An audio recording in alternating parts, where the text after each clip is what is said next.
ಕ್ಷೇತ್ರದಲ್ಲಿ ಮನೆ ಮಾಡಿದ ಹೊಸ ವರ್ಷದ ಸಂಭ್ರಮ. ಹೂವಿನ ಲೋಕವಾದ ಮಂಜುನಾಥನ ಸನ್ನಿಧಿ.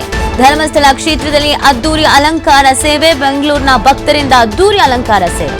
ದೇವಸ್ಥಾನದ ಒಳಾಂಗಣ ಹೊರಾಂಗಣ ಮಾತ್ರ ಅಲ್ಲ, ವೀರೇಂದ್ರ ಹೆಗಡೆ ಅವರ ನಿವಾಸಕ್ಕೂ ಹೂವಿನ ಅಲಂಕಾರ. ಹೂಗಳ ಅಲಂಕಾರದಿಂದ ಕಣ್ಮನ ಸೆಳೀತಾ ಇದೆ ಈ ಕ್ಷೇತ್ರ. ಗೋಪಾಲ ರಾವ್ ಆನಂದ ರಾವ್ ಬಳಗದಿಂದ ವಿಶಿಷ್ಟ ಸೇವೆಯನ್ನ ಸಲ್ಲಿಕೆ ಮಾಡಲಾಗಿದೆ. ನೀವು ನೋಡ್ತಾ ಇದ್ದೀರಾ, ನೋಡೋದಕ್ಕೆ ಎಷ್ಟು ಚೆನ್ನಾಗಿ ಕಾಣಿಸ್ತಾ ಇದೆ ಅಂತ. ನಾವು ಯಾವಾಗಲೂ ಕಾರ್ತಿಕ ಮಾಸದಲ್ಲಿ ಈ ಥರ ನೋಡ್ತಾ ಇರ್ತೀವಿ. ಅಂದರೆ ಲೈಟಿಂಗ್ಸ್ ಎಲ್ಲ ತುಂಬ ಚೆನ್ನಾಗಿರುತ್ತೆ.